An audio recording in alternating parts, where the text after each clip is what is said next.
চলছে চলবে, চলছে চলবে, কর্মবিরতি চলছে চলবে, চলছে চলবে, আমাদের দাবি না মানা পর্যন্ত কর্মবিরতি চলছে চলবে, চলছে চলবে।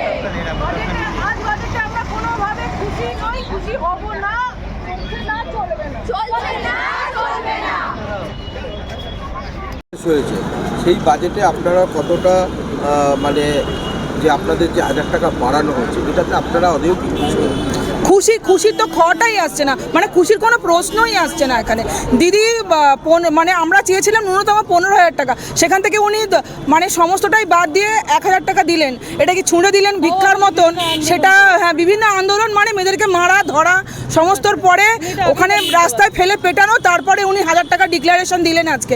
এটা মনে হচ্ছে ভিক্ষের দান ছুঁড়ে দিলেন। সেখানে আমাদের বাড়িতে বসে হাউস ওয়াইফরা 500 টাকা বেড়ে গেল, মানে কোনো ব্যাপারই হলো না।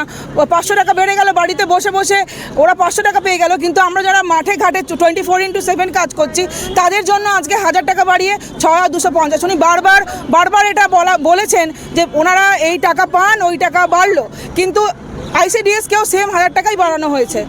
সিভিক ভলেন্টিয়ার ওদের বাড়া ছিল এক মাইনা, মানে 9000 টাকা ছিল বা 8000 টাকা কারো ছিল, সেখান থেকে 1000 টাকা বাড়িয়ে একটা ভালো জায়গায় গেছে। কিন্তু আমাদের সেই আমরা এক জায়গাতেই পড়ে রইলাম, সেই অন্ধকারেই পড়ে রইলাম। আর পরবর্তীকালে এটার ঘোষণা বা আমরা হাতে পাবে কবে? সেই এপ্রিলের পর। এটা কেন করলেন? এটা কি স্কিম? এটাও বুঝলাম না। ফেব্রুয়ারি থেকে শুরু হয়ে যাবে, কিন্তু আমাদের মাইনা শুরু হবে এপ্রিল থেকে।